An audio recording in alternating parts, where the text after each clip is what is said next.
ESPN continues its unprecedented coverage of Daytona Speedweek's 1997. Today, it's ARCA.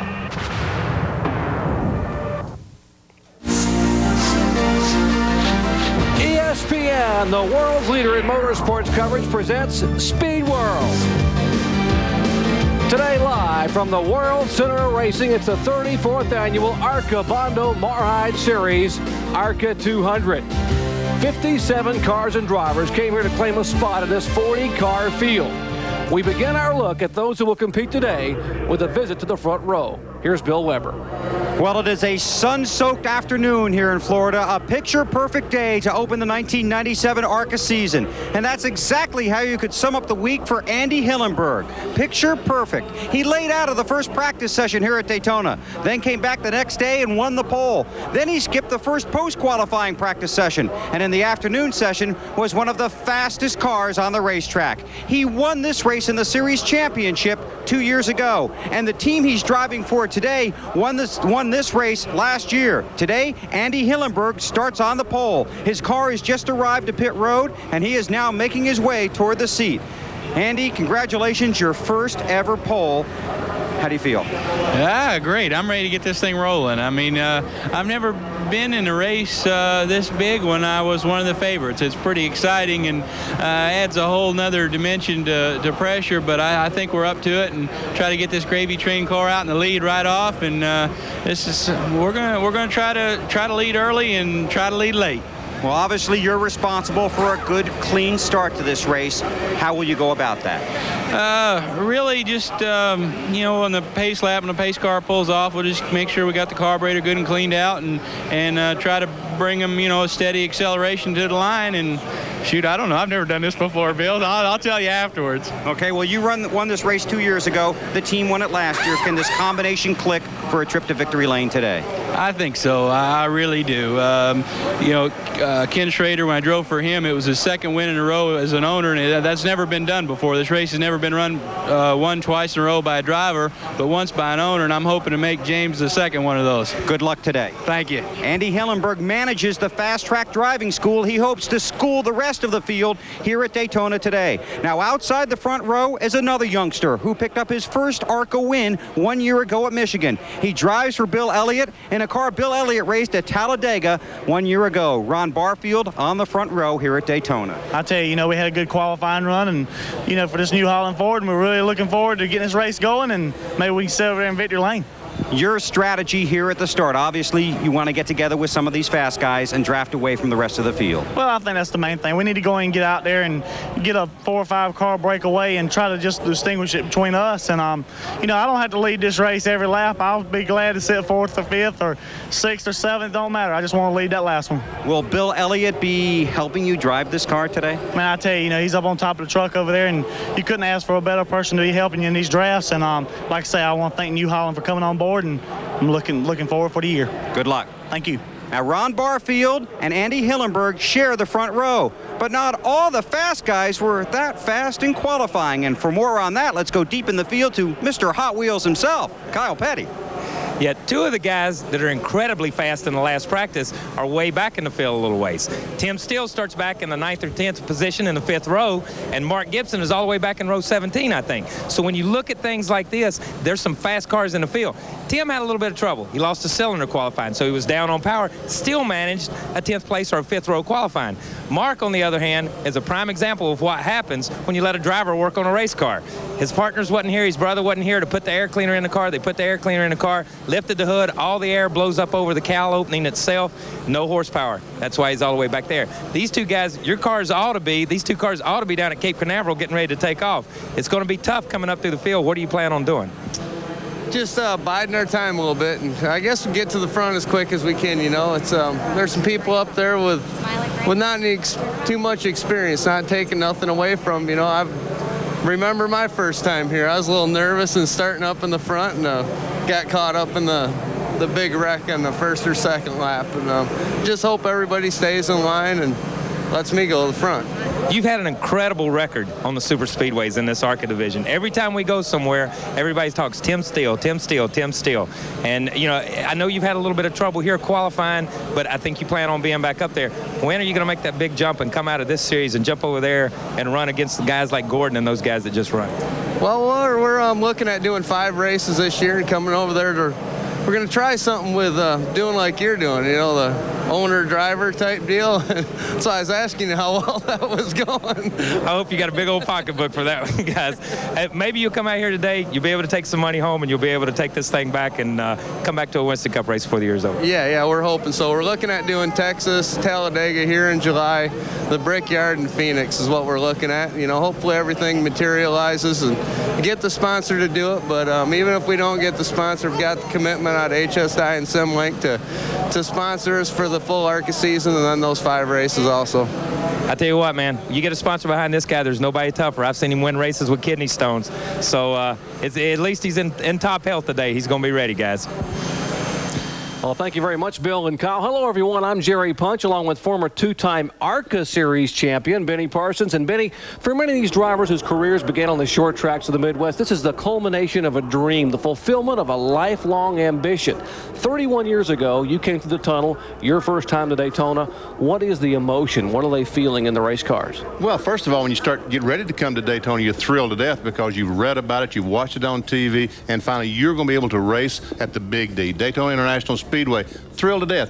You come through the tunnel, get inside the racetrack, then you're scared to death. I mean, you look around this place, you've never seen anything like it. It's 2.5 miles. You're accustomed to running half-mile racetracks. So it's thrilling, but yet they're scared to death. Now, some laps on the racetrack, some of them take to it, but some of those guys, the newcomers that start the race today, they're still scared to death. So many mixed emotions down there. So intimidating is this place. And let's move to the newest member of our broadcast team, Ray Dunlap, former media coordinator with ARCA. And Ray, it wasn't the 9 rookies they were worried about here initially. It was some of the veteran drivers that the officials met with early in the week. Well, that's true, Jerry. Tim Steele, Ron Barfield, Andy Hillenberg, those drivers have a lot of experience here. The rookies, as Benny said, are going to be very, very nervous when the green flag flies. But the drivers that have 7, 8, 9, maybe 10 starts on a super speedway, they were doing some pretty silly things in practice, and I think they've got them calmed down. We'll see when they throw the green flag if everybody's ready to go. Trying to be careful not to become overconfident. Now, the only serious incident of the week wasn't a mental breakdown. It was a physical breakdown on the car. A cut tire caused a 2-car accident. Well, that'll happen for sure. You see a shot here of Perry Tripp's number 6 WW Transport Chevrolet, and when the tire went down right in the center of the tri-oval, there was serious damage to his car.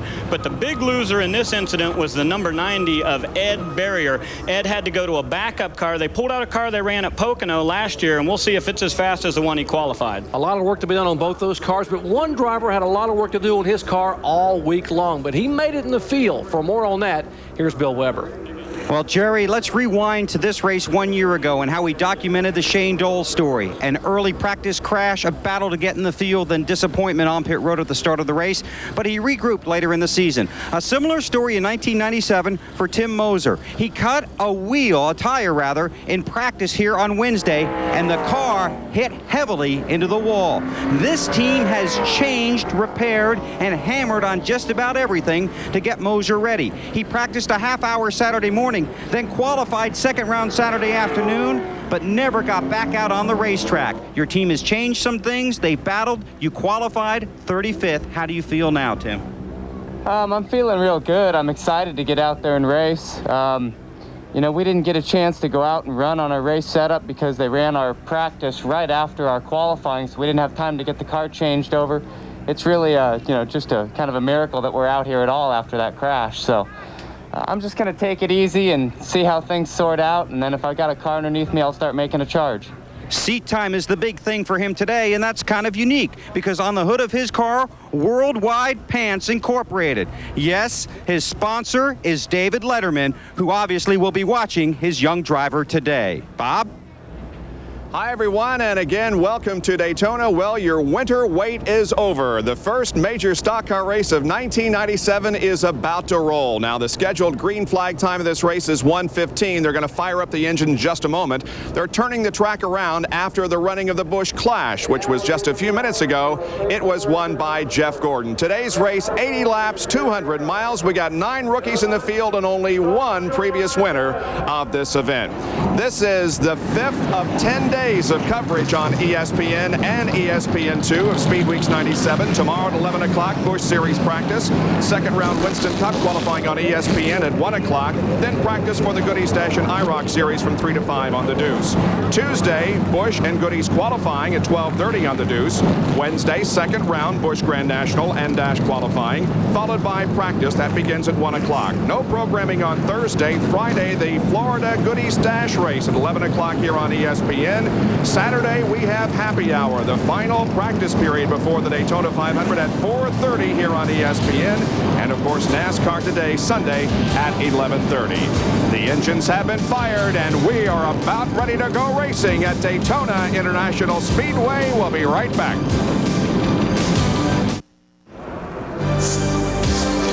Today's Speed World coverage of the ARCA Bondo Mar-Hyde Supercar Series ARCA 200 is being brought to you by Quaker State. Quaker State Motor Oil for a clean running engine. By Suzuki. Your Suzuki motorcycle and ATV dealer has the ride you've been waiting for and the financing to get it. And by Monroe Sensa-Track Shocks and Struts, making the road a safer place.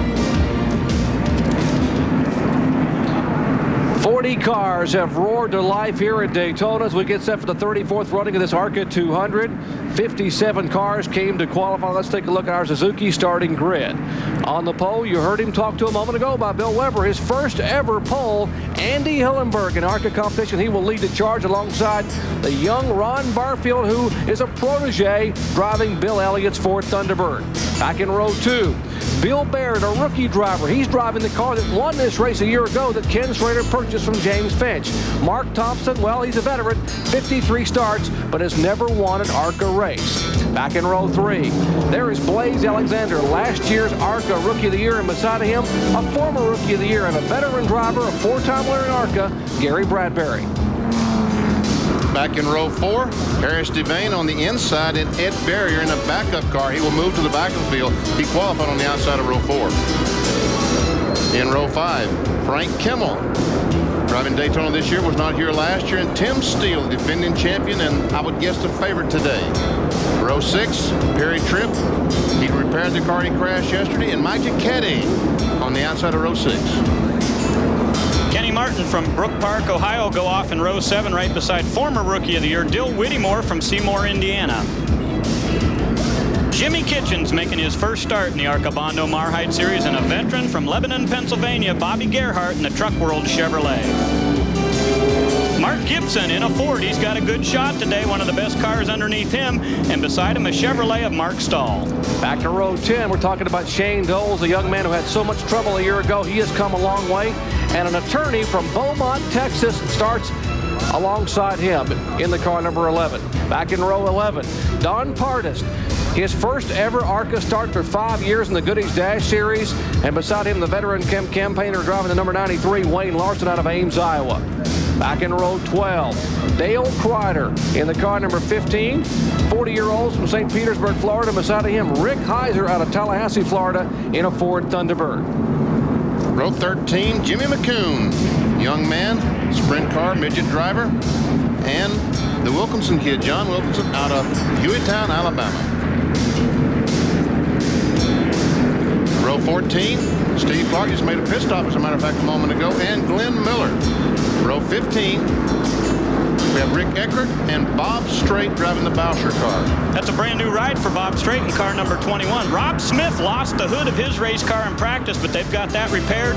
Bill Flowers from Powder Springs, Georgia in number 44. All right, Ed Curtis and Drew White in row 17. We go back to row 18. There's Tim Moser. We're talking about the driver who had the trouble early in the week driving for David Letterman. David Boggs, former NASCAR Rookie of the Year back in 1970.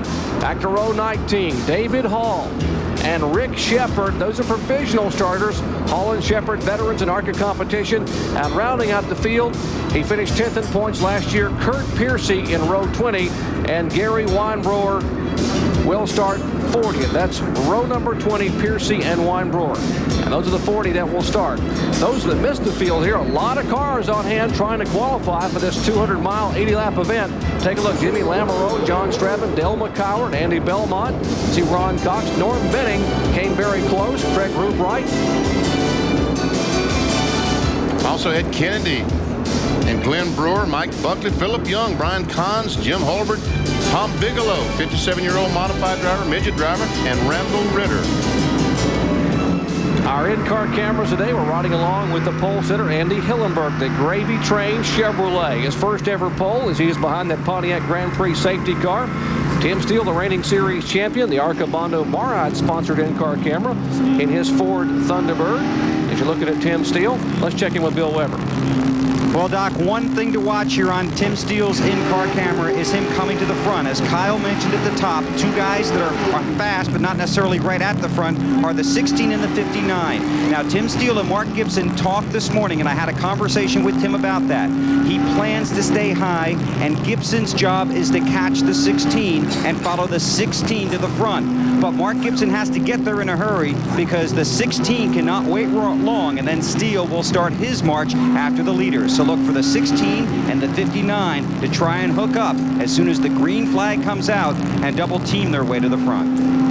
All right, we'll watch for Tim Steele, who starts 10th. Benny, another in-car with Rob Smith. Rob Smith in the car 19, no touch. Also, the car 42 of Dan Pardis, a local young man. Daytona Beach will be on board with him. And car 46, Frank Kimmel, Advanced Auto Parts Chevrolet. He will start in 9th position. Pontiac safety car gets ready to come off the racetrack. Hank Wetzel, the ARCA flagman, will wave the green flag. It is the 45th anniversary for the Toledo, Ohio-based Automobile Racing Club of America. And what a way to begin. 1997, a record purse, a record crowd, and a beautiful day for racing here at Daytona Beach, Florida. Glad to have you with us for our live coverage of the 34th running of the ARCA 200. Pace car is pulled away. It is Hillenberg and Barfield, two impressive young drivers who will lead them down to the green.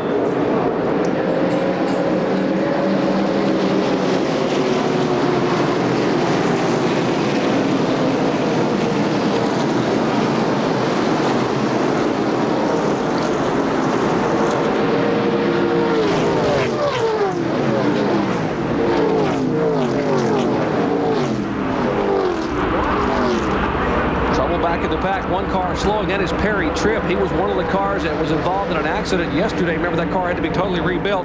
He started in his normal starting spot of 11th, but the car obviously not nearly as good as it would be. And Perry wisely keeping the car down off the racetrack and will make his way to pit road.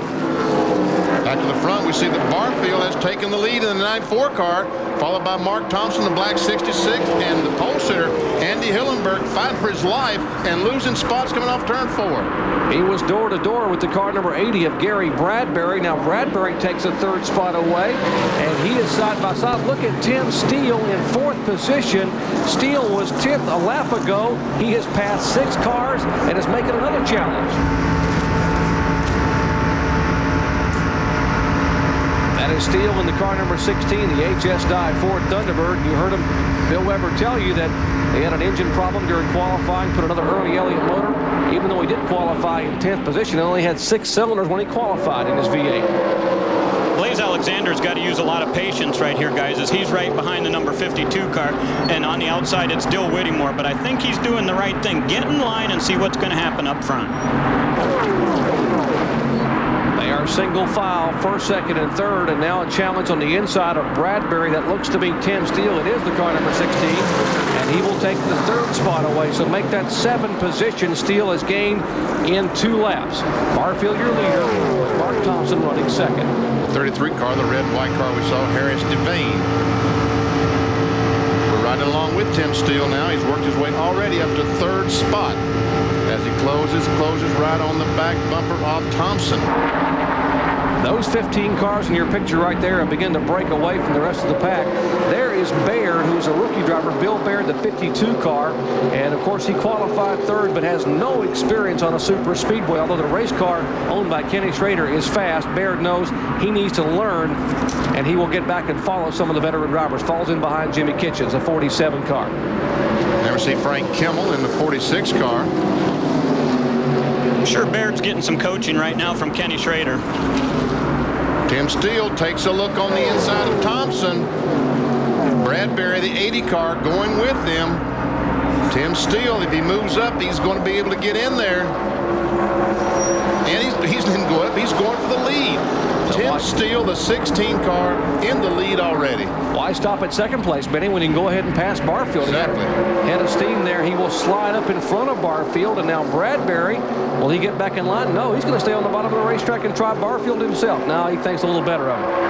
Hillenberg back in the mix now, moving back up to fourth place as that drafting line starts to settle down. The blue car on the outside is Mike Giacchetti. There's the 17. Single file, the front four. As they break away, they double file back for fifth spot. Harris Devane, the car number 33, and Mike Giacchetti. Now looking out the back of the gravy train Chevy Monte Carlo of Andy Hillenberg. You see he is looking back at Mark Thompson in the 66 car, the Ford Thunderbird. Hillenberg in fifth position. This is an 80-lap race, $189,000 up for grabs. 80 laps on this 2.5-mile racetrack is 200 miles.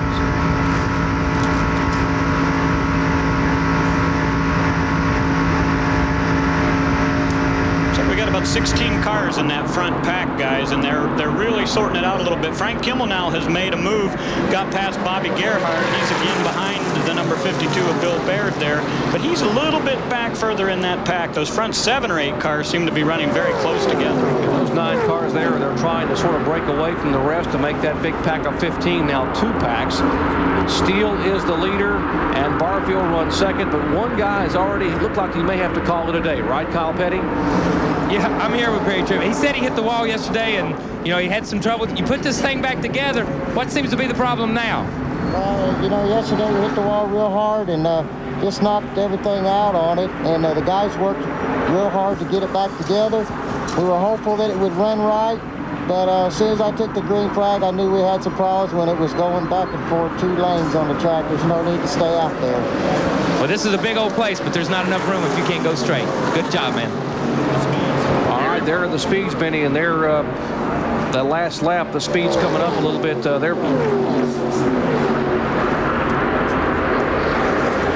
Those were partial segment speeds, so we'll give you a full lap speed here in a couple laps to show you that they qualified at 185 miles an hour. There was a little error there in the computer readout, so we'll check those speeds when they come by next time. 74 laps. Take a look at the challenge here. They go 3 wide at Hillenberg on the bottom of the racetrack. It was a Bradbury sandwich. Gary Bradbury in the 80 car moves back, and now they are still side by side. Hillenberg is the 1 car, and of course the 94 is Barfield. Hillenberg had worked his way back to about 5th or 6th spot. Now he's trying. Wow. A long ways back to some other cars. There's 3 or 4 more, and there's got to be another pack like this somewhere around the racetrack. While these 12 or 14 cars are settled, well, you can't call it settled down. They're still side by side with exciting action. We've got a lot of laps to go as Steele hangs on. Barfield in second. Hillenberg is third. Then a scramble back for 4th spot as Bradbury is on the bottom of the racetrack. There is Mark Gibson, the 59 car. He is from Daytona Beach, Florida, and boy, would he love to win this one. He is right behind the Mark Thompson machine. 73 laps to go. We are in the early laps here of the 34th running of the ARCA 200 with Tim Steele being shown as our leader. We'll be right back. Stay with us. Back at Daytona International Speedway here in Daytona Beach, Florida. Beautiful afternoon. We kick off our coverage of ARCA competition for 1997 with their season opener, the ARCA 200. And that's Tim Steele, and no, he is not leading. He was when we went to commercial break, but now he is back in 4th spot. There we see Mark Gibson, the 59 car, in third. The lead of the race right now is Barfield in the 94, and Thompson is in fact the second place car. There we see 1, 2, 3, 4.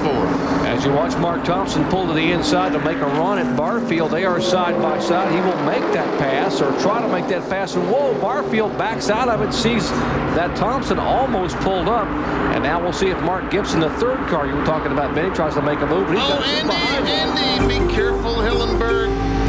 Just goes to show you guys just how quickly the draft can change things here. And look, there goes Blaze Alexander shooting onto the inside of Tim Steele. Well, let's check in the Tim Steele pits. Bill Weber, is there a problem with Steele?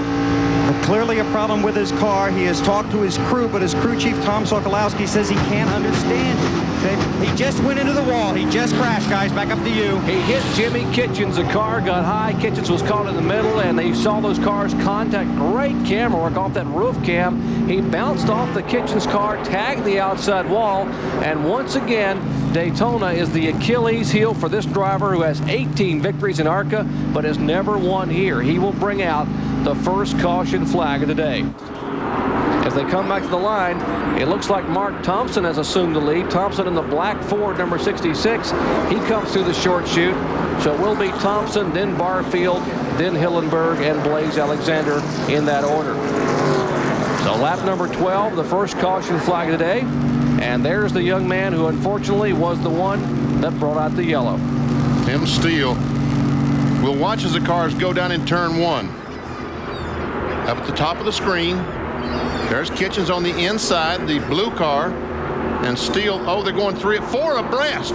Makes contact with Kitchens as Gibson starts to go around the 4 car of David Boggs, and they made it absolutely 4 abreast. Watch this from the in car. And Kitchens did a fabulous job not to crash in front of the entire field because he made pretty good contact with a retaining wall as well. And the Jimmy Kitchens defense, he was moving up to get away from the Mark Gibson car that was passing the Boggs machine. So first caution of the day, there's the man on pit road. We'll come back and find out how badly he's damaged after this. Back at Daytona under caution for the first time today, Jimmy Kitchens, car number 47, makes its way down pit road, and that driver was one of the ones involved, and as you heard Benny say, he did a whale of a job to keep that car from spinning and getting tagged by about half the field, but he has some heavy damage in the right rear. Let's check in with Bill Weber. Well, Jimmy Kitchens and Tim Steele are both here on pit road. The 16 has shut off the engine. They're talking to Steele, who sits in the car and has been complaining of apparently some rib pain. The hood goes up.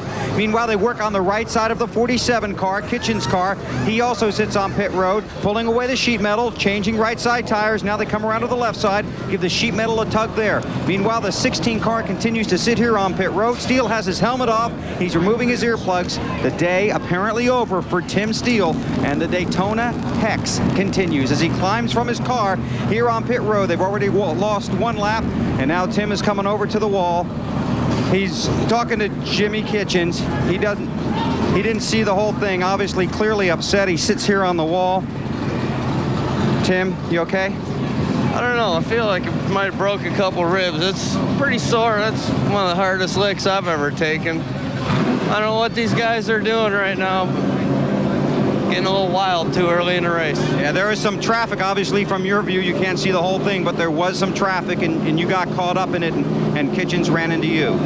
Yeah, it was clearly, and I'm sure the replay shows what happened. You know, it just sucks. We've spent since October, November getting ready for this race, and man, we had a good car, and it just feel bad for the team and everybody. It's just one of those things. That's racing, I guess they say. Was your motor okay? Thought we were picking up a miss in the motor, but as long as I stayed drafting with those guys, you know, we might have been able to get that fixed. And it was just one of those things. What do you do? You've got some rib pain, but how disappointed are you emotionally? This is the only one you've never been able to grab. Yeah, it is. You know, I was hoping to get this out of the way this year and be able to go on, but it's not going to happen this year unless a miracle happens in our favor, which I don't see that happening. You know, these guys just got to watch what they're doing, and they're not on a quarter mile. Series champ out of the race, sitting on the wall to Kyle Petty. But Tim Moser just stops in his pit. He's been dropping pretty bad, and you know, it's just one of those deals where he's had trouble earlier in the week, and his trouble continues. He thinks he's lost a cylinder. You can see the guys under the hood here. They're trying to see if there's a cold plug wire or something, trying to see if maybe by some stroke of luck that one of them came off and they can just slap it back on. So we'll have to follow this story a little bit to see if they get it fixed, guys. All right, Kyle and Bill, thank you. Let's show you what happened again. Lap number 12, entering turn 1, Benny, and it looked like that Kitchens had nowhere to go. He didn't. Right at the top of the screen, the blue car and the red car. They're side by side. There's 59 Gibson. He moves up the racetrack. That's David Boggs. And all of a sudden, they're 4 abreast. And there just is not room for cars 4 abreast around this racetrack. And the guy on the outside has no choice but to bang the wall, as Tim Steele did. Take a look at the in-car here, Benny, and I think you can see that just a lot of action happened very quickly.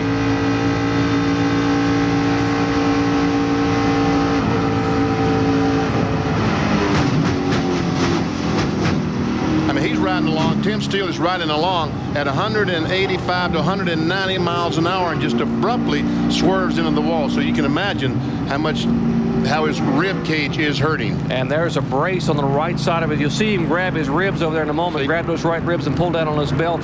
That right there, he's taking his hand and holding his ribs. And trying to get a deep breath. We are told from Jimmy Kitchen's crew that their damage is purely cosmetic. They will try to get back in the race. We will come back to Daytona after this.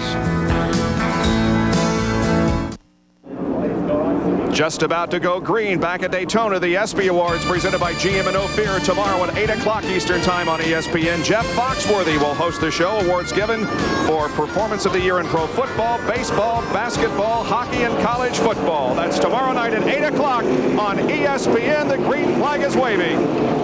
Thank you very much, Bob. Restart lap 17. That first caution lasting 4 laps. And once again, up front, Mark Thompson trying to hang on. But he's got a gaggle of cars back behind him that are making a challenge for the second spot. There is Ron Barfield. Behind him, the car number 1 of Andy Hillenberg. On the inside, Bobby Gearhart is the lap down. I don't know how Bobby managed to do that because he normally runs pretty well. Bobby made an unscheduled pit stop and apparently didn't get out of pits. They had problems on pit road. Going to show you one car that's back in the pack. There's the 00 Rick Eckert. 99 of Heiser. There's Dale Kreider's car number 15. Ever see Ed Berry in the 90 car, the backup car, followed by Shane Doles in the 97. Where's Shane going? Oh, a crash. I see where he's going. That's Blaze Alexander in the 26 car. And Mark Thompson, the leader of the race, is spinning down through the grass. That is Thompson spinning in the grass just past the Daytona. That is Blaze Alexander there in the Lisa Express machine. He's last year's Rookie of the Year, but down below him, about 100 yards or so, Thompson has gotten his car woed, and he has spun it back around. There is Mark Thompson, who was the leader, and he said, I've always had a jinx at Daytona, and maybe this year I'll get my win. And just like Tim Steele, it's not starting out very well for Thompson. They try to pull some of the sheet metal away. And there is Blaze with his window net down. Now, the ARCA officials tell the drivers that if you're in an accident and you're okay, put your window net down. That'll be the signal to the safety crews that they can go to attend to other drivers first. That's exactly the first thing that Blaze did, is put the window net down. And he is okay, but the front of his car is crushed. Take a look at what happened. The cars are coming off the corner. Thompson was not leading the race. He's back in 4th spot, it looks like.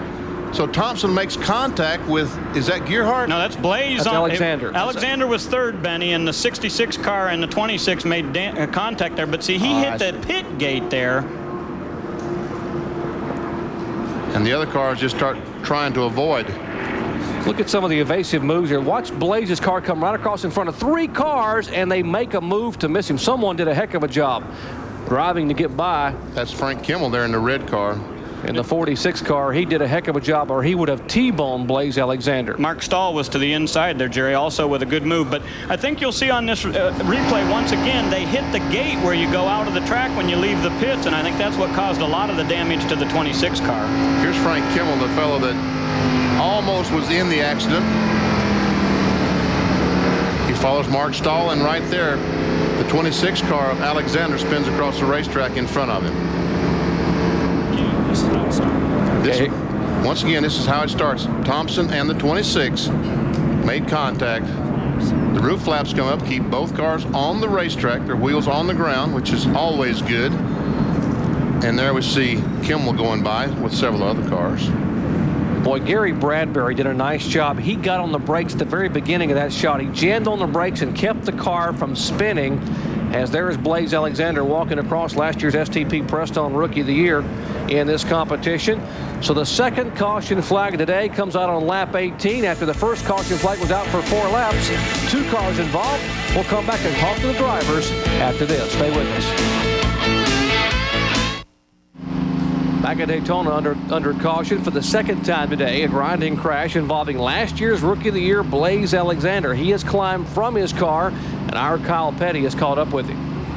But definitely not a way to start your second full season in the ARCA division. Pretty wild ride out there. What happened? I don't know. We got on the restart, got down under that 66, and I came up on the straightaway, and he got in the back of me a little bit and turned me sideways, and I thought I was going to get it saved, but got into the wall, and it's pretty much crunch up the front of the car. I don't think we'll get back out, but hard way to start off the new season. This is the way I ended. I keep talking to you guys on crash interviews, but we got Lisa Express and Sunoco. We're going to run another full season. Hopefully our luck will turn around. And I just want to say hi to my mom. She's watching. That's why she ain't here, because I crash all the time. No, you better say hi to your mom. She'll look after you, man. Take care. Well, fortunately, 20-year-old Blaze Alexander can walk away after a very grinding crash here in the Tri-Oval. Now, why can these drivers walk away? Here's Bill Weber with a comment on safety in one of our ESPN Track Facts. Track Facts are brought to you by Quaker State Motor Oil for a clean running engine. Well, the window net in these race cars is the most overlooked piece of safety equipment. It serves 2 purposes. One, obviously, to keep the driver in the car. The second is to keep debris out. Now, last year at Atlanta in the ARCA race, we saw a horrific crash. And because of the violent nature of that crash, the window net failed to do its job completely. So in order to back up the window net, what you're going to start seeing are these arm restraints. In fact, they're being worn today by Mike Cicchetti. And here's how these work. Obviously, you slide them onto each arm, one on your right, one on your left. Then these 2 loops hook into the 5-point harness.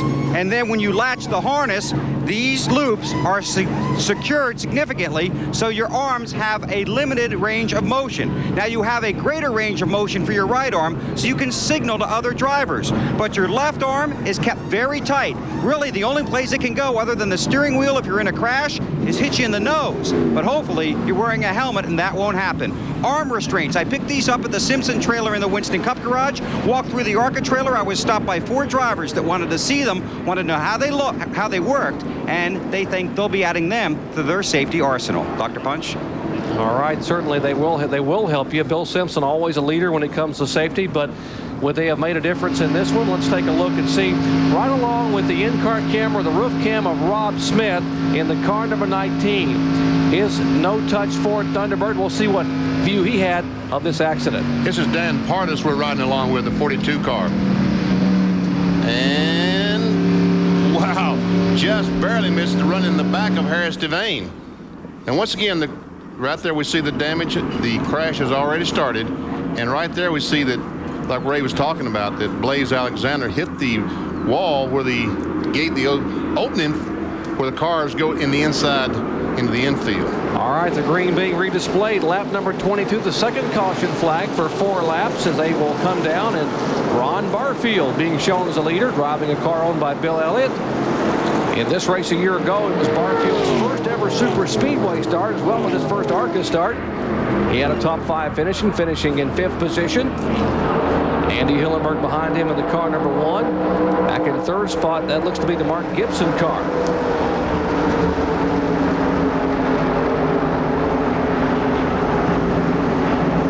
Number 90 up to 14th position. What a run for Ed Barrier. There's the car number 90, white with red numbers on the side.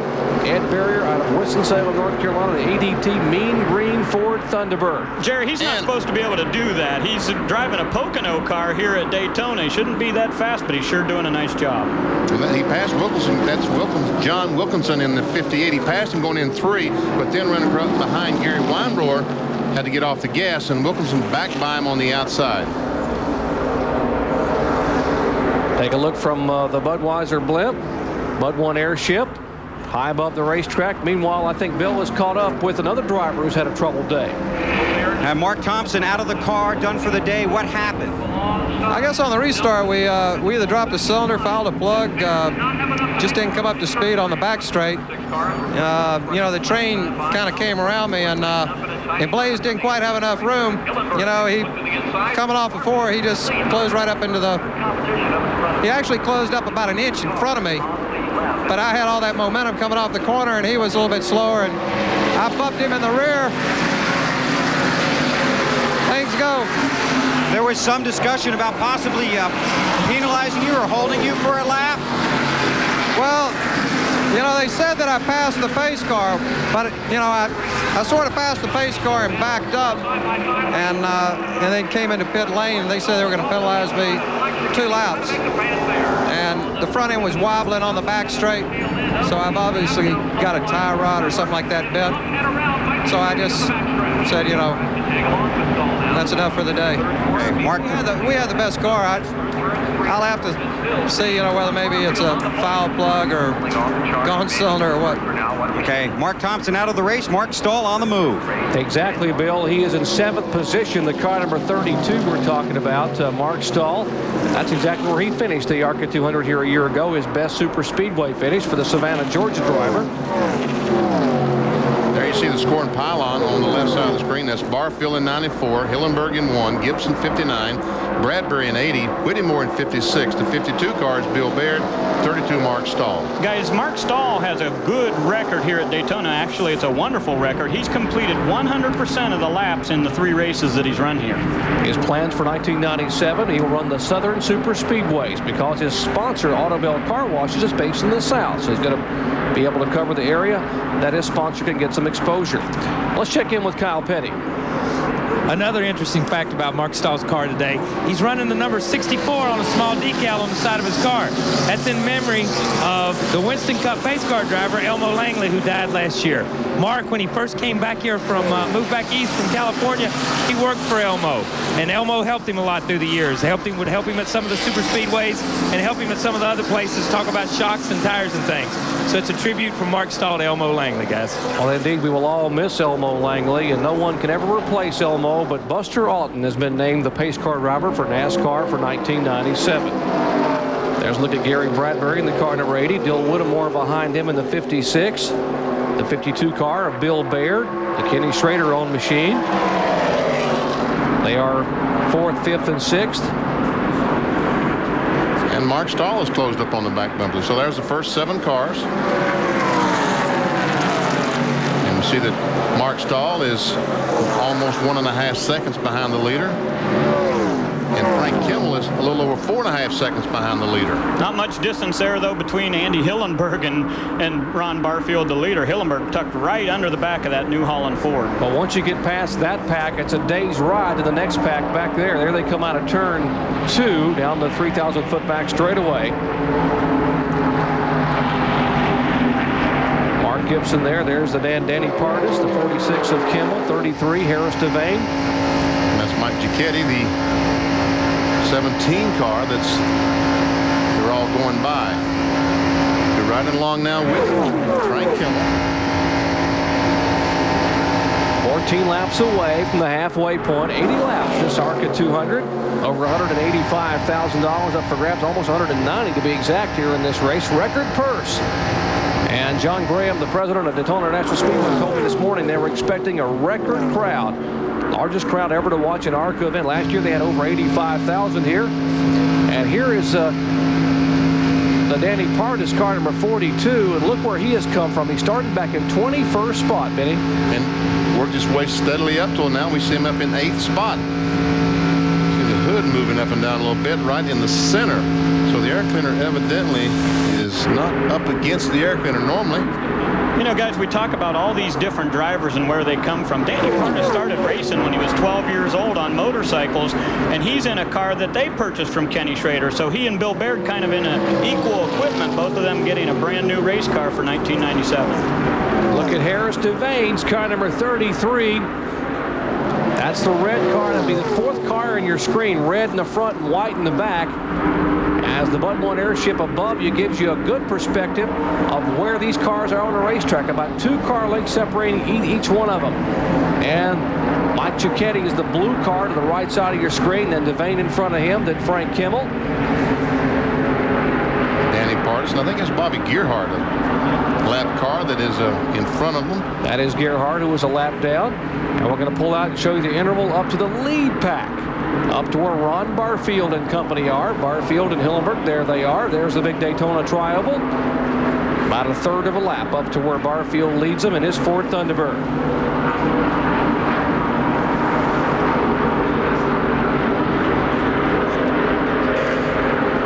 That third place car is Mark Gibson. There's the front 3. And Mark Gibson, a 1975 graduate of Mainland High School. And Mainland High School, folks, for you folks that haven't been to Daytona Beach, is about an 8-iron shot from turn 4.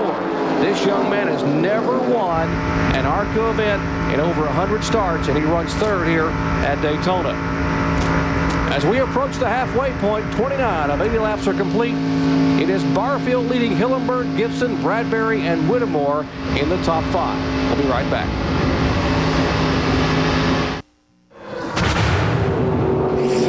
Welcome back to Daytona International Speedway. We're presenting live today the ARCA Bondo Mar-Hyde 200 as part of our continuing coverage of Speed Weeks 97. And we are just 8 laps until the halfway point. Early in the race, well, Mark Thompson and Tim Steele were contenders, but they're both out of the race because of a crash. We've had 2 yellows so far. Blaze Alexander, also a victim of a crash. On the racetrack, it's Ron Barfield leading with Andy Hillenberg running second, and basically a 3-car breakaway with Mark Gibson also included in the trio. Let's go back to the booth and Jerry Punch. Thank you, Bob. These beautiful shots from high above Daytona International Speedway brought to you by Bud 1 Airship. The Bud 1 Airship, that's probably the best seat in the house, although there aren't any bad seats here at Daytona, but what a beautiful day. And high above this racetrack, there are the shots above the racetrack, Benny, and that guy flying the Bud 1 Airship, that captain up there, has a great view. He does. They're halfway down the backstretch here at the Daytona International Speedway. That's the leader. The blue and white car is Barfield. The red car is Andy Hillenberg, and 59, the red and white car, Mark Gibson.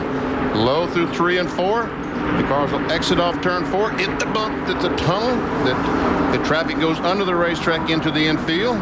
They'll duck low at the Tri-Oval and make this as straight as possible. They'll come back out against the retaining wall and head down in turn 1. Trying to go by the traffic on the outside. Jimmy McCoon in the 88 car on the inside, and they're closing in fast on Gary Weinbauer. Well, you wonder why Andy Hillenberg is content to sit and ride behind Ron Barfield. Now, maybe he won't sit and ride. He moves to the inside. He has a little bit of drafting help, and Bill Weber, as Hillenberg makes a move, let's check in with you. He's not supposed to be making that move, Jerry, because I just talked to his crew, and crew chief Johnny Allen told me the car runs too cool when it's in front. They don't have enough tape on the nose, so Andy's supposed to be following instead of leading. But maybe somebody was holding him up. Anyway, look for these 3 guys, the 1, the 59, and the 94, as they sweep toward turn 1 to pit together at any time. Fuel window here around 45 laps, maybe to 50, but they will look to pit together, so they'll have partners when they go back out on the track.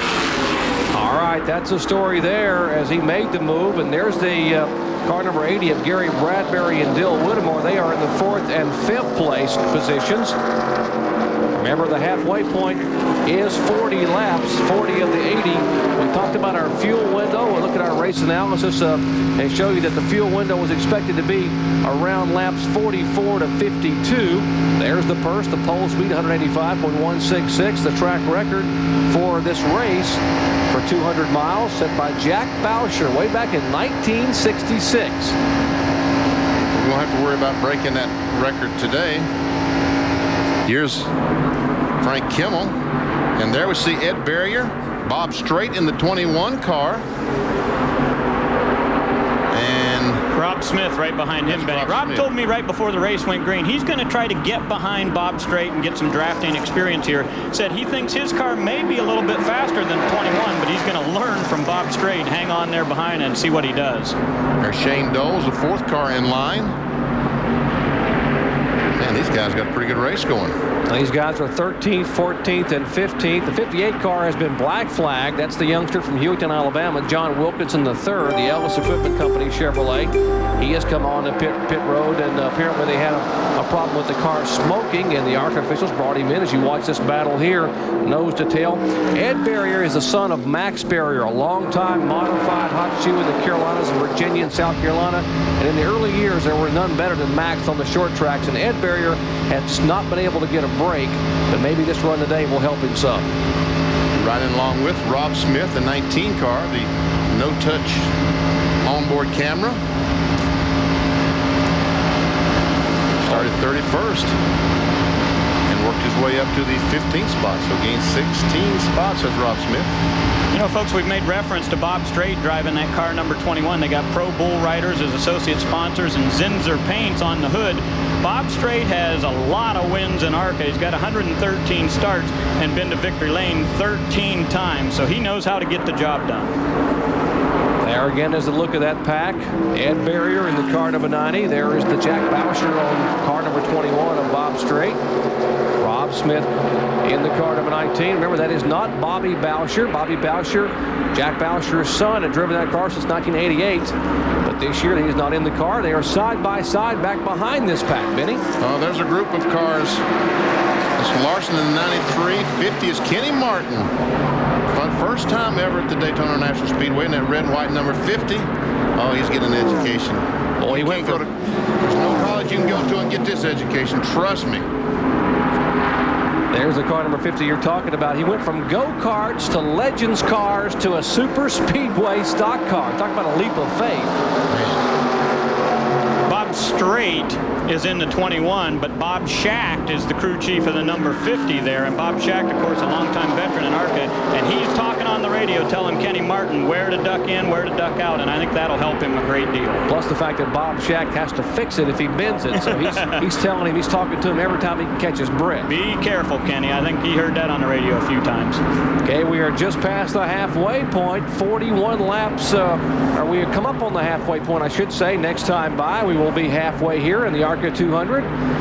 Andy Hillenburg being shown as the leader. Mark Gibson, the Daytona Beach native, former Rookie of the Year back in 1986, runs in second spot. Ron Barfield is third. Hillenburg will pick up $1,000 from Auto Value Parts stores for leading that halfway point. All right, we have 40 down and 40 to go here at Daytona as we kick off ARCA's 1997 season. We'll come back. The World Center of Racing after this.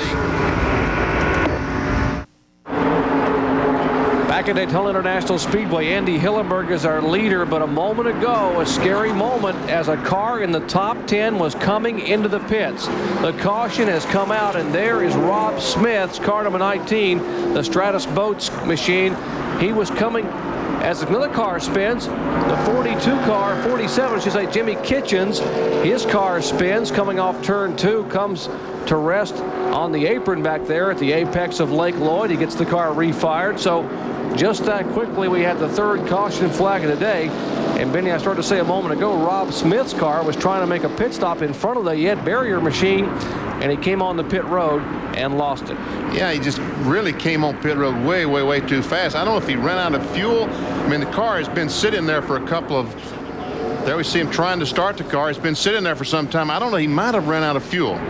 Here, we'll watch just a moment ago. This happened a couple of laps ago. There's Kitchens in... Oh, this is what happened just now. There's Kitchens in 47. And the caution is out at this point, Benny. They've already waved the yellow as Kitchens spins. You got to wonder if maybe he didn't cut a tire. It looked like, no, there was no contact, and he keeps the car. He turns the wheels right as the car comes across the racetrack.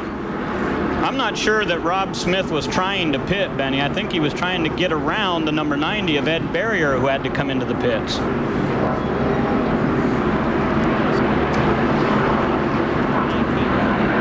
The 19 car, the black car, there we see the 90 car is coming in the pit road. He started down pit road, and Rob Smith, the black car, all of a sudden, we had his radio on, and he said, I'm coming in, and we see he almost was running the back by Larson, and he's coming down, and we see that the 90 car Berrier has slowed dramatically to make an entrance pit road, and Rob Smith is still flying on down the racetrack. All right, look from the roof camera here so you can see what happens. This is Rob Smith. We're riding along with him, on board with him as he will go on pit road. Now remember, Benny, there are 2 cars to the outside of number 19, and I think his spotter might have said, don't go high, don't go high. That's the white car barrier in front of him. I mean, he just blows by a barrier. Now watch this, folks. He gets on pit road and he's still running about 100 miles an hour. He's got to stop about right there. See his pit board? He just slides right through his pit board, knocked the board away, and there's Barrier's car coming to rest, and Smith's car comes back into the grass.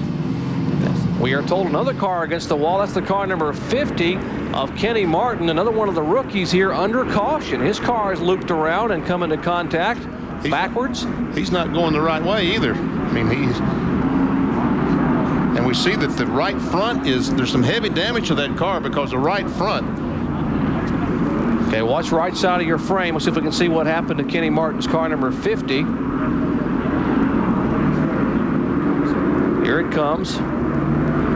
Oh, he was just flying. And he ran up on all this traffic. He was running way too fast, and he ran up on the traffic and slammed on the brakes. He had been back. The car number 50 was being shown back in the back. He's still on the lead lap. Let's check in with Bill Weber. Gravy train pulls into the station. First thing they do is tape up the front. He did go around Barfield because Barfield was going too slow. They discussed 2 tires or no tires. This will be fuel only. This will be enough to get him to the end. Chocolate Myers here from the 3 Winston Cup team, and Andy Hillenberg in rapid fashion back out on the track. Wow, no tires. That's really...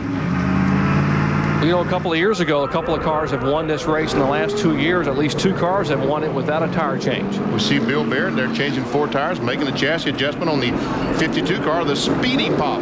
Fastest popcorn in the world, he said. There we see Dan Pardis going back on the racetrack, along with 21 car, Bob Strait. Well, we're working the 3rd caution flag today, which came out on lap 43 with a spin of Rob Smith on pit road. Back with more green flag racing in a moment.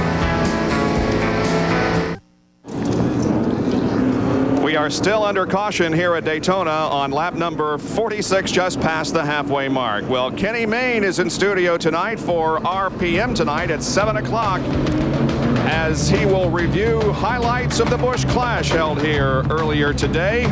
Jeff and Kenny Mayne will have some fun and also highlights from the World of Outlaws sprint car race at Las Vegas. That's at 7 o'clock tonight, RPM tonight on ESPN2. Caution remains out as a lot more cars are making pit stops. We will be back for the restart of the ARCA Bondo Mar-Hyde 200 from Daytona International Speedway in just a moment. Stay with us.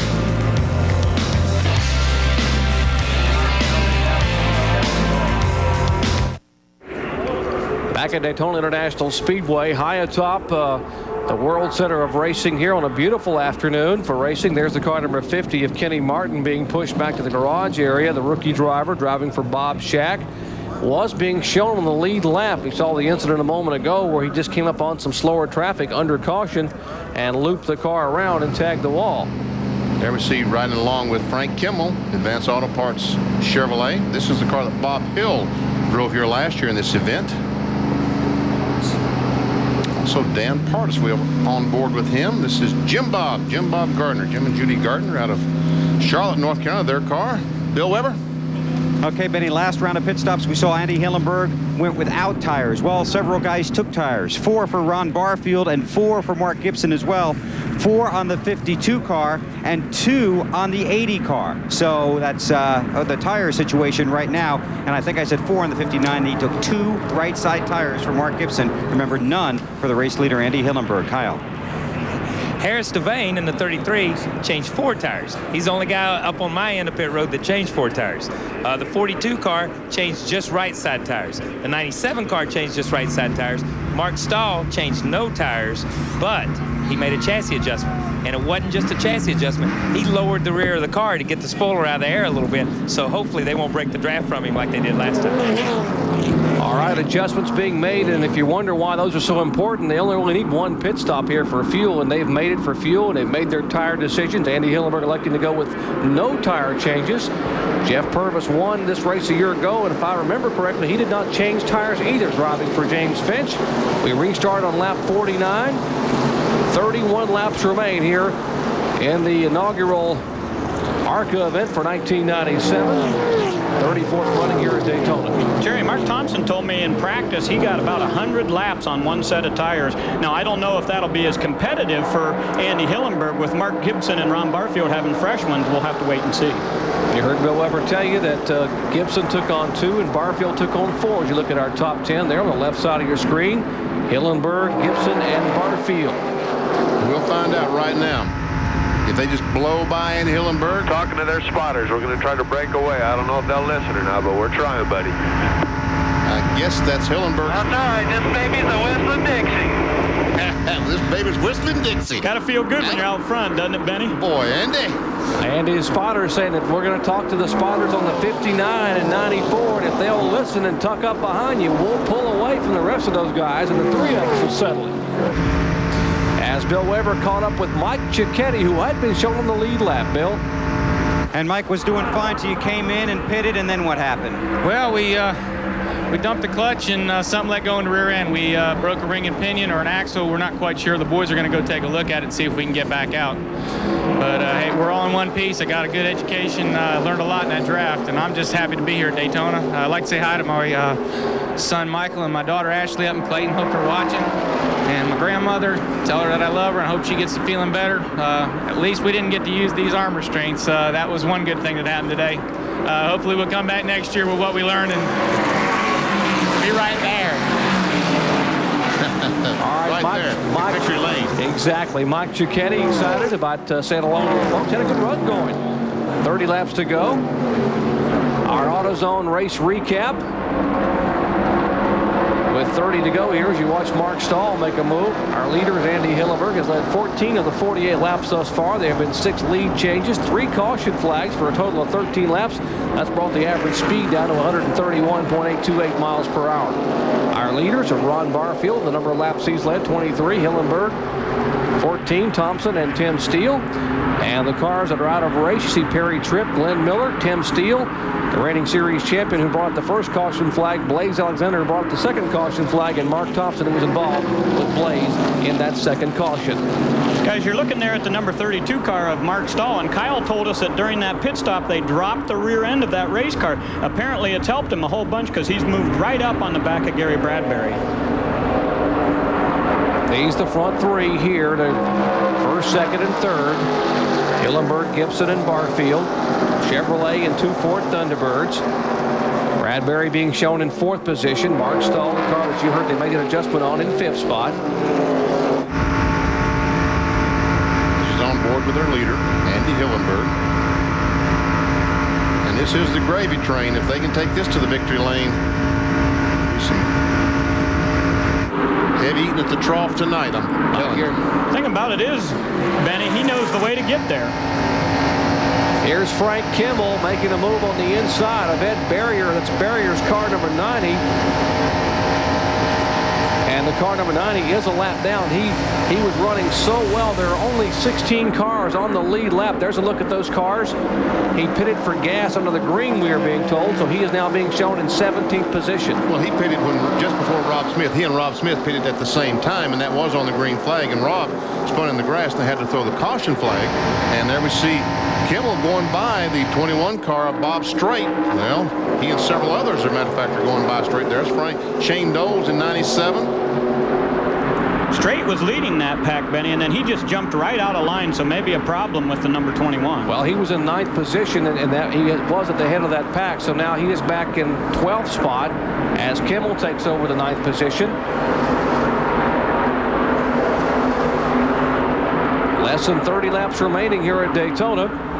Andy Hillenburg is our leader. In case you're wondering about your favorite driver, maybe Tim Steele. He was involved in an accident in turn 1 on lap 12, trying to avoid some cars in slower traffic, tagged the outside wall, had to call it a day.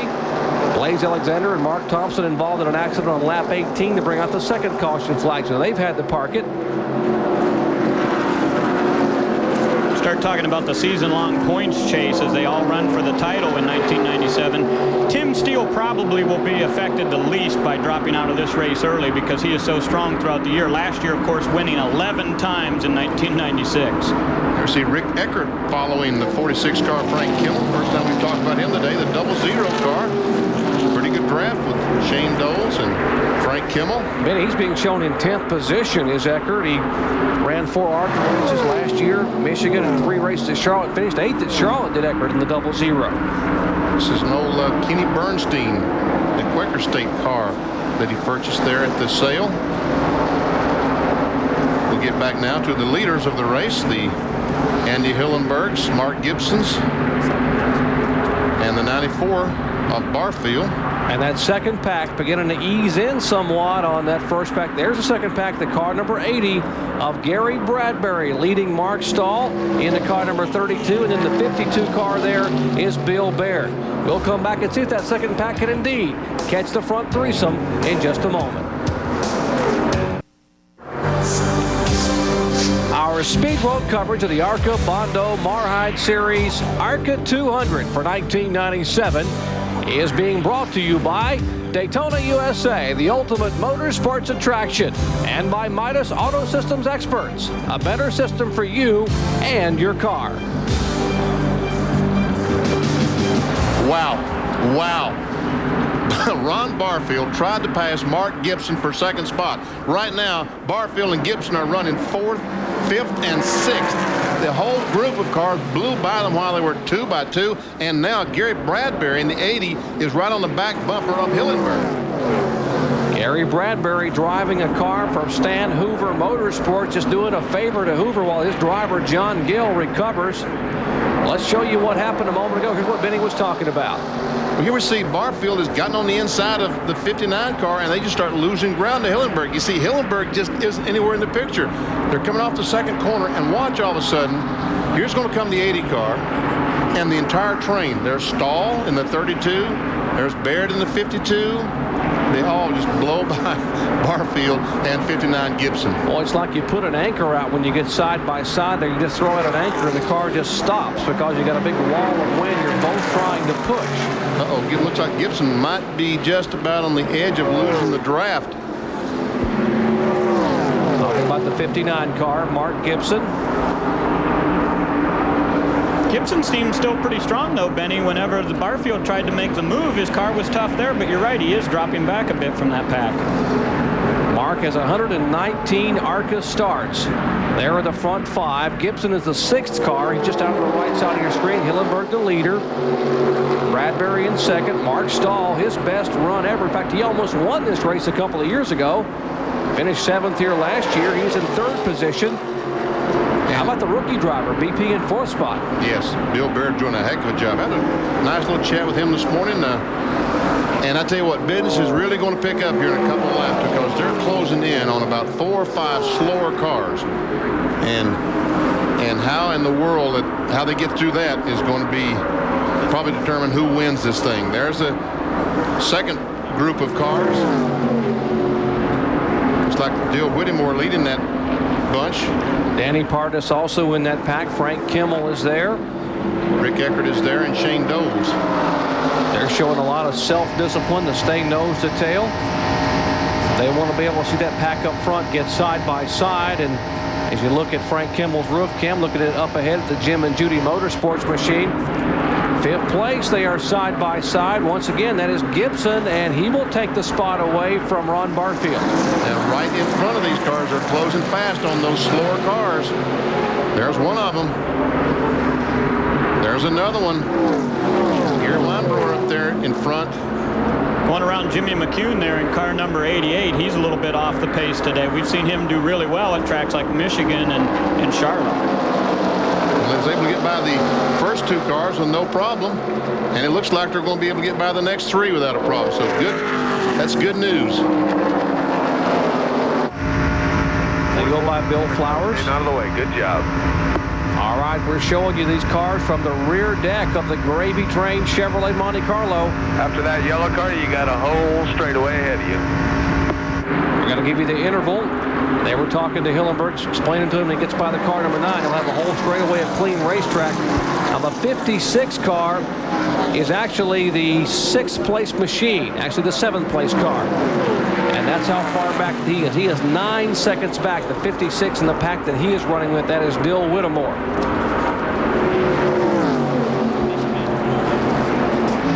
Now the lead pack has cleared all that traffic. They might, and they've got about a straightaway before they catch any more traffic. They should be able to pull away from this group.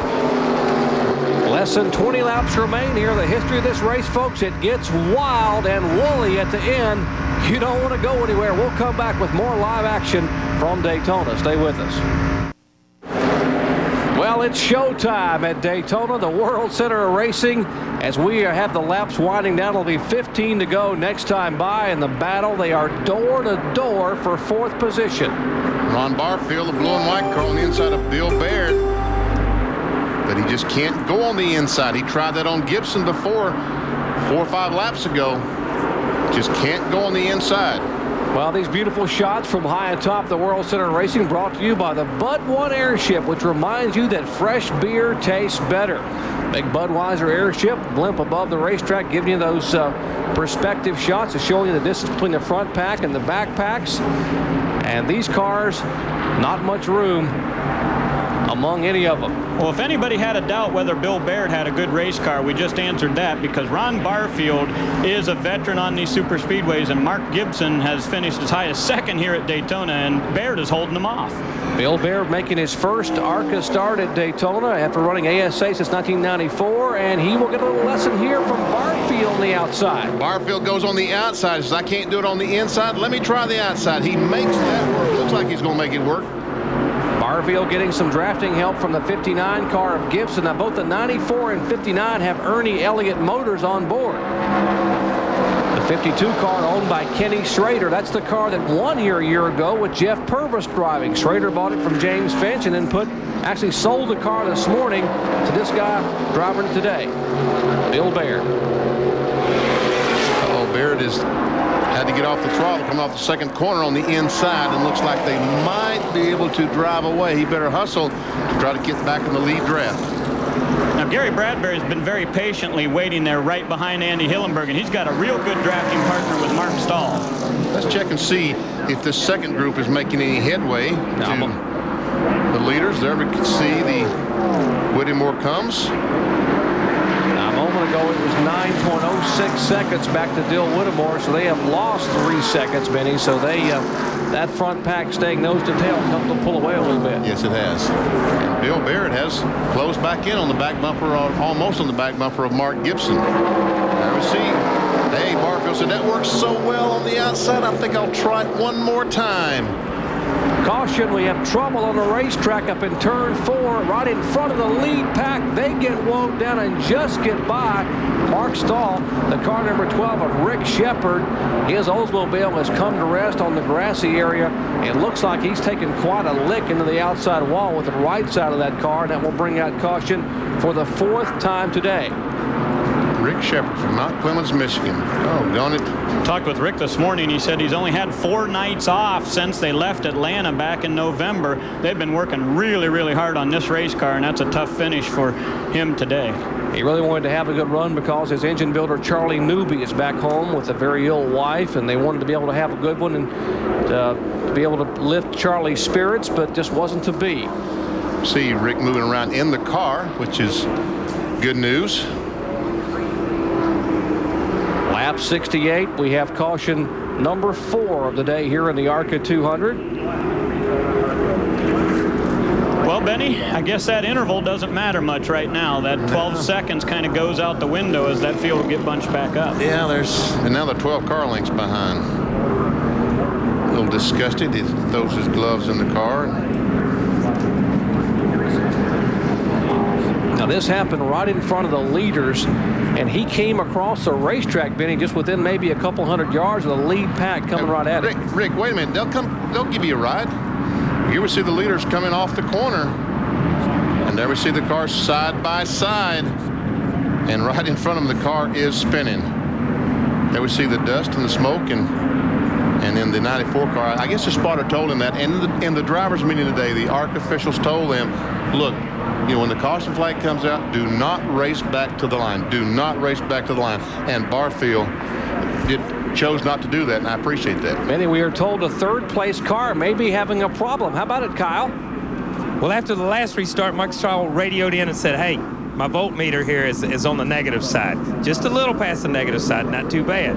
After this caution came out, he looked down and he said, okay, it's gone. I have nothing left. So they radioed to him and told him to start cutting off his rear end pump, cutting off his transmission pump, cutting off anything he can cut off except the ignition, and try to save everything they've got for the last 10 laps. So that's pretty much where that stands. When the battery begins to go here and the ignition begins to go here, you'll see him drop like a piece of lead weight. Guys? All right, Kyle. That's Kyle Petty in the pits down there, telling us the 32 car will watch him on the restart. If he doesn't have much juice, the car will sputter and miss when they wave the green. We'll show you that when we come back to Daytona after this. ESPN's unprecedented coverage of Speed Weeks 1997 continues today with the 34th running of the ARCA 200. Kicking off 1997. We're under caution for the 4th time today, and a lot of strategy being played out now. Let's check in with one of the lead cars. Benny? Yeah, let's check. Ron Barfield, this is Benny Parsons up at ESPN. You got me? We haven't tried this today. I don't know if it works. Ron Barfield, Benny Parsons, you read me? Don't guess he does. We were able to hear him a moment ago. We were able to hear the guys a while ago, but... All right, there's Ron Barfield's car number 94, the New Holland Ford Thunderbird. He ran 9 ARCA races a year ago, won the race at Michigan in June, finished 5th here at Daytona, driving the same car. Bill Elliott finished 13th with at Talladega back last July. Of course, Bill Elliott owns that car. And they got big plans for Barfield this year, Benny. They're going to put him in everything that moves. He's going to run, I think, 19 Busch races, 2 or 3 ARCA, try to run Winston Cup at the Brickyard, and 15 Craftsman Truck Series events. He's going to be a busy boy. He said, Bill said you could have a half a day off on Christmas. Here's the field summary for where we are thus far. You see the cars that where your favorite driver is running. There are 16 cars on the lead lap. All these cars have a chance to win this thing on the lead lap. There we see 16th is now a lap down. Just 3 cars, 1 lap down, 3, 2 laps down, 4, 3 laps down, and then the rest of the field. Sort of deceptive. Ed Barrier a lap down. He happened to be making a pit stop. The kind of luck that young man's had in his career, making a pit stop when the caution came out. Well, we're going to have a shootout. And folks, historically, if you remember this race, Out your motor. In the final laps, it gets wild and woolly. That's the 1 car. That's what they came here for, Jerry.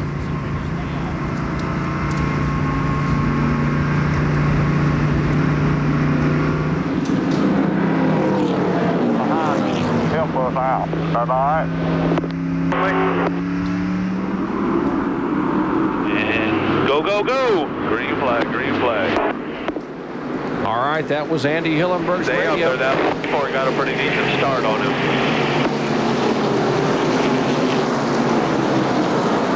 Lap 72, 8 to go.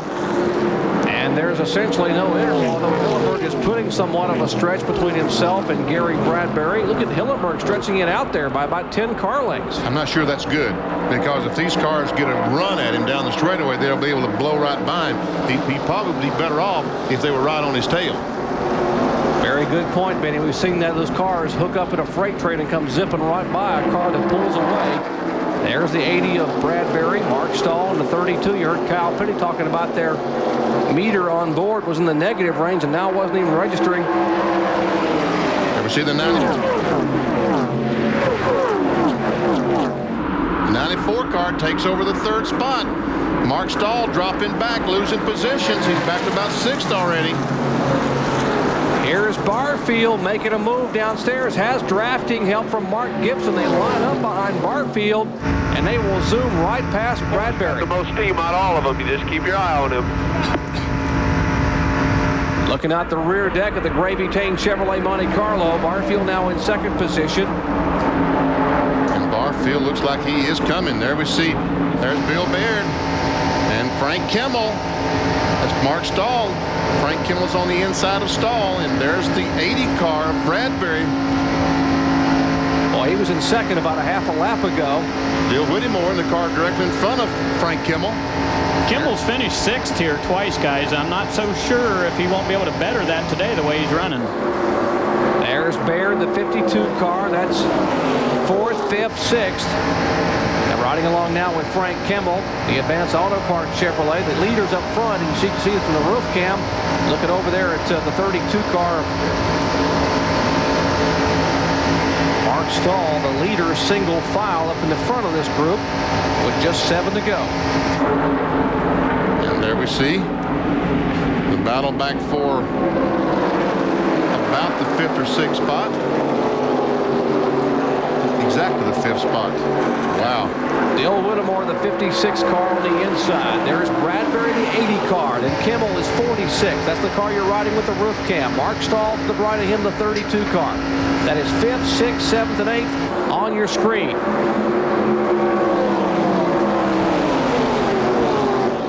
Kimmel now on the outside of number 56. Dill Whittemore see a little different line into the turns. He's been running on the low side, but now he goes to the top of Whittemore.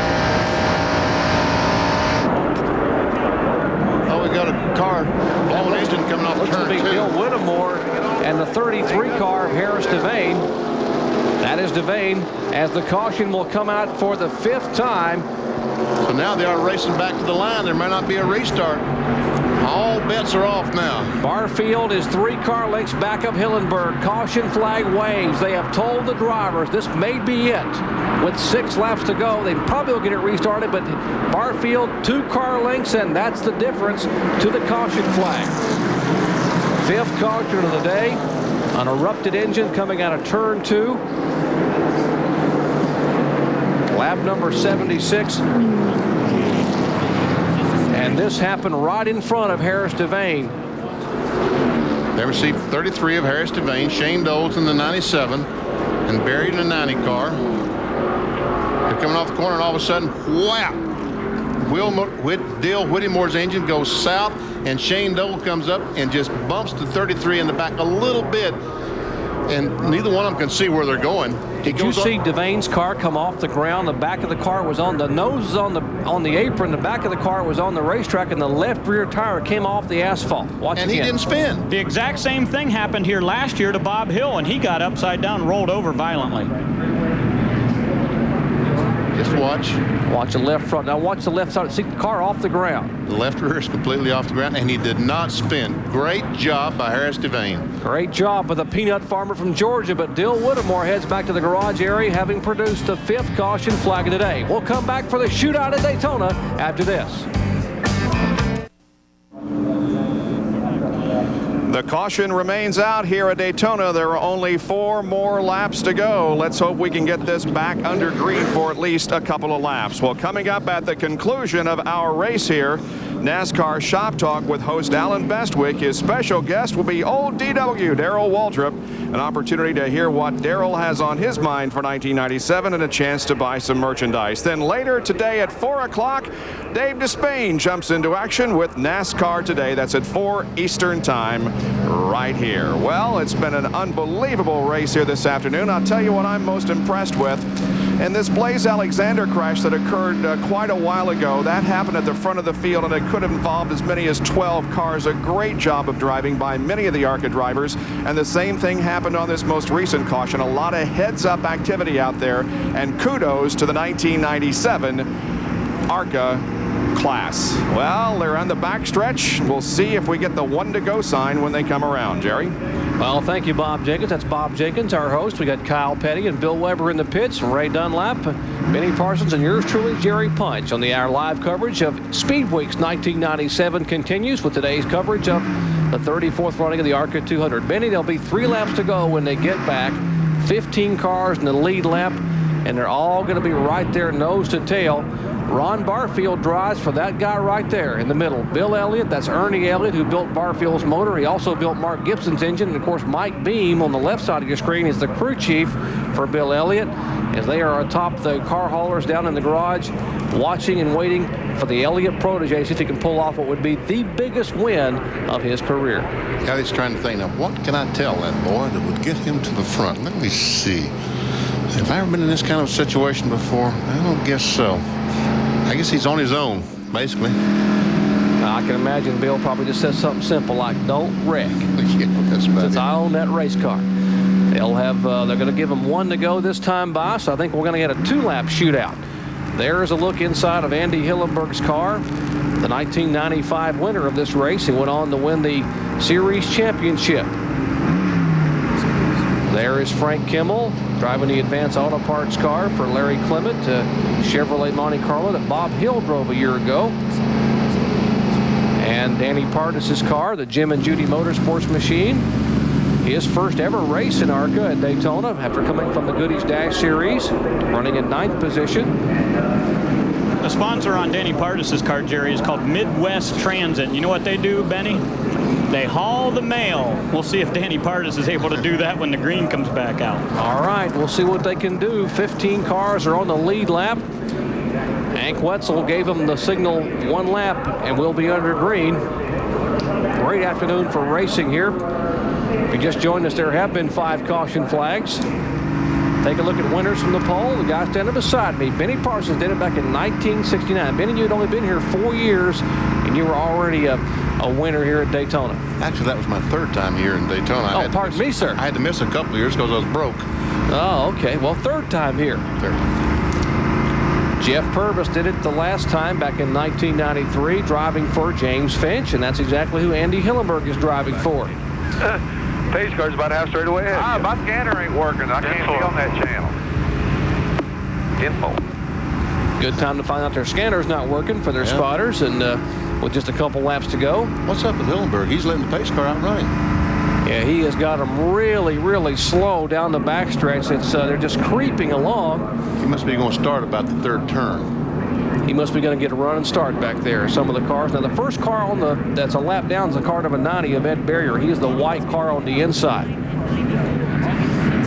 There's a couple of Fords behind the Chevrolet. I don't know if in ARCA division that manufacturers care too much about, but I guess that the Chevrolet folks would like to beat those Fords or vice versa. Well, sure they would, Benny. Like to beat that Chevrolet. Absolutely. And the last 5 races here at Daytona have been won by a Chevrolet, so I'm sure they'd like to put one of those blue and white Fords in there. Got a couple of Fords back there, 94, 59.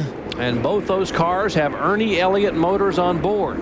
Barfield a winner at Michigan, but the 59 car after 119 starts, if there are people in Daytona know that that Mark Gibson would love to win one. There's Johnny Allen, who is the crew chief, longtime crew chief with James Finch. I don't understand Hillenburg must be going nailing about. He's trying to get a jump on these guys, or I don't exactly know what he's trying to do, but anyway, here they come. Maybe it's an old sprint car restart. A little bit of smoke back in the pack. A couple of cars get together, but just some sheet metal, a little puff of smoke. It's going to be a shootout. Hillenburg does not get away. It is Hillenburg, Barfield, Gibson, and Baird in that order in the top 4. It's oil drive. That's not smoke out of these cars. That's the oil drive that the cleanup crew has put on the racetrack because of Whittemore's blown engine. We'll see more oil dry coming up. Front 4 cars pulling away from Gary Bradbury in the car number 80. Bradbury and Mark Stahl back there 80 and 32, but these guys are going to try to settle it among themselves. And white flag this time by for Andy Hillenburg. There's that second pack, the car number 32. Mark Stahl running in 6th spot. Frank Kimmel is 7th. So Hillenburg brought a 2nd victory for Kenny Schrader in 1995, and this year he just may do the same thing for James Finch if he can hold on to win it here. 1 lap to go, and here comes Barfield. All right, Barfield and Gibson. Ron Barfield in the 94, Gibson the 59. Barfield driving for Elliott. Both have Ernie Elliott motors in. It's a Chevrolet and 2 Fords. Barfield is backed up. He is trying his best to get a run on the 1 car. He does have a run, but Hillenburg is trying his best to block him, and he might just have done that. If Barfield had to back off the gas, he will never get the momentum back going again. Separation is 2 car lengths in turn 4. Final lap of the 34th ARCA 200. Crew chief talking to Hillenburg said, hang on, buddy. Bottom of the racetrack, and Hillenburg will win it. Barfield 2nd, Gibson 3rd, and the rookie Baird finishes 4th with Mark Stahl in 5th position. And so James Finch wins back-to-back ARCA 200 as an owner. Andy Hillenburg gets his second win in Daytona in 3 years. And Kyle Petty is caught up with the celebrating crew chief. Kyle? John, wait a minute, he's talking to radio right now. I tell you what, these guys were so excited. Johnny, congratulations, man. I've run into you twice this winter because I've been hauling my Daytona cars to get them fixed, and you've been hauling yours to get them fixed. It paid off for you. Yes, it did. You know, this is the car you seen us up there with that day, and Andy done a heck of a job for us up there with it. All them weekends that you worked all winter long on Saturdays and all days on Sundays and missed all those football games. Andy did an incredible job today. But ain't it fun? It didn't seem like fun then, but it seems like a lot of fun now, doesn't it? Oh, yeah. The Phoenix Gravy Train Chevrolet run really great today, and Andy done a heck of a job. All the Phoenix guys did. Even the Phoenix construction guys that work on the construction team, we all done a heck of a job. Congratulations to you and James Finch and the whole crowd, man.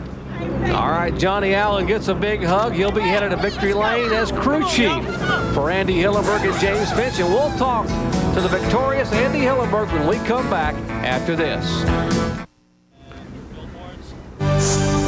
Our Speed World coverage of the 34th annual ARCA 200 from Daytona International Speedway has been brought to you by Texaco, Haviland Formula 3 Motor Oil. Add more life to your car. Take it to the star. And by the more than 1,500 AutoZone stores across America. AutoZone, the best parts in auto parts. Well, 33-year-old Andy Hillenburg about to climb out. Let's go down to victory lane. And Andy Hillenburg climbs from the car, gets a kiss from his wife, a handshake from his crew, and a big, big smile. Andy, congratulations. I said at the beginning of our show, it's been a picture-perfect week for you, and it's a picture-perfect ending. Yeah, it is. I tell you what, you just there's no place better than victory lane at Daytona, and you know, just as my buddy always says, a Cinderella story from Indianapolis, Indiana. And boy, I got to thank Gravy Train for getting me here to Daytona, and James Finch and Johnny Allen, Dwayne, all the boys. Diesel, Dan wanted me to mention him. I can't mention them all, but they're the ones that put me in victory lane. So I got to thank all those people, Ruan, and say hi to all the people back at Fast Track Driving School. We got school going on today at Charlotte. And well, you schooled a lot of guys today because you had some guys behind you that didn't want you here in victory lane, and they were looking to team up on you. Well, I tell you what, they showed they showed how the day was going to be there on that lap 1 start when I got shuffled back to 7th and 8th, and I said, okay, this is the way where boys are playing today, I guess. And boy, I'm so happy. I don't know what to say. Well, you won from the pole here at Daytona. You fought so hard to get in positions like this. You've won the series championship. Now you've won twice here at Daytona. I've never went into the race as a favorite, Bill, in my whole life, and I don't know. I just don't know what to say. I'm so happy. I do. Congratulations. Thank you. All right, that's what it's all about, the emotion of victory lane. There's Andy with his wife, Michelle, and 2 children in victory lane. Tears of joy. Andy Hillenburg has won the ARCA 200. We're coming right back. Back at Daytona International Speedway, couldn't ask for a better way to kick off the 1997 ARCA season than an emotional victory lane by Andy Hillenburg, the Series 1995 Series champion. Take a look at our results. Hillenburg takes the victory, his 3rd career win and 2nd on the Super Speedway. Ron Barfield finishes in 2nd spot, driving for Bill Elliott. Mark Gibson 3rd, Bill Baird 4th, Mark Stahl finishing 5th. Frank Kimmel ties his finishing record with another 6th, and Bradbury, Eckert, Pardis, and Shane Doles gets a top 10.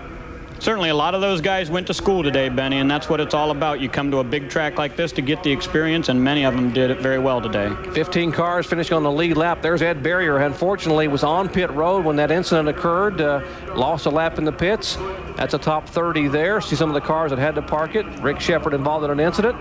And that's the 40 cars that started and where they finished. Now, Kyle Petty has caught up with our 2nd place finisher. Kyle?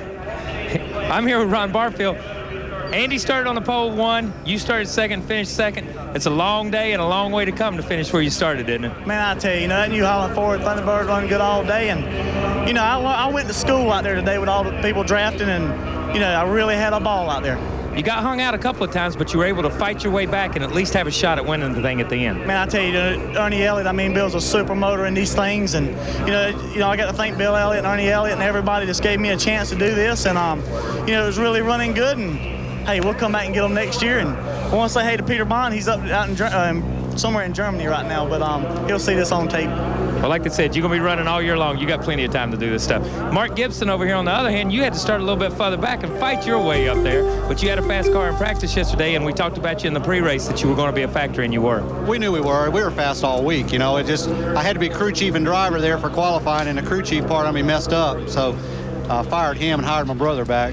But we had a good car. We had a third-place car. You know, I was hoping we could get a run on Andy there at the end, and maybe I could have finished second. But we had a good third-place car, and we knew there was going to be 5 or 6 of us that could break away and go, and I was just going to follow them and hope for the best at the end. And you know, it was just a good day at Daytona. This is home, and anytime I can go here and run good. But you know, Ernie Elliott Motors, they're just unbelievable. You know, Ron and I run second and third, and I think if they made a gear change, I think, and we didn't, and I think that may have cost us a little bit at the end of the straightaway. But you know, it's a great run. Hopefully, we're looking for some sponsors. We had a couple come on for a one-race deal. Breathe Right strips on my nose here, and they help too. I mean, and Appalachian Motor Sales came on board. Billy Ballou, he helped me out here today. So it is a good day. It was a good day for these guys, a great day for the ARCA Series, and these guys will be back at Daytona again next year. All right, Kyle, thank you very much. Our coverage does not conclude with this race. Later today at NASCAR today at 4 p.m. Eastern Time, Dave Despain will be on ESPN2 at 4 o'clock. Our coverage tomorrow, Busch Series practice, 11 a.m. Second round Winston Cup qualifying live at 1 o'clock. And NASCAR Goodies Dash and IROC practice at 3 o'clock Eastern Time. And, of course, Tuesday, NASCAR Busch Series and Goodies Dash qualifying. Second round Busch Grand National and Dash qualifying. Winston Cup, Busch Series, IROC, you name it, we're going to cover it. Friday, Saturday, Sunday, we will be here with our coverage of Speedways. Remember, coming up next will be Shop Talk, and the guest there is Darrell Waltrip. We'll be talking with their host, Alan Bestwick. For Bill Weber, Kyle Petty, Ray Dunlap, Benny Parsons, and Bob Jenkins, I'm Jerry Putz, congratulating that man, Andy Hillenburg, on his second win at Daytona. This has been a presentation of ESPN, the worldwide leader in sports.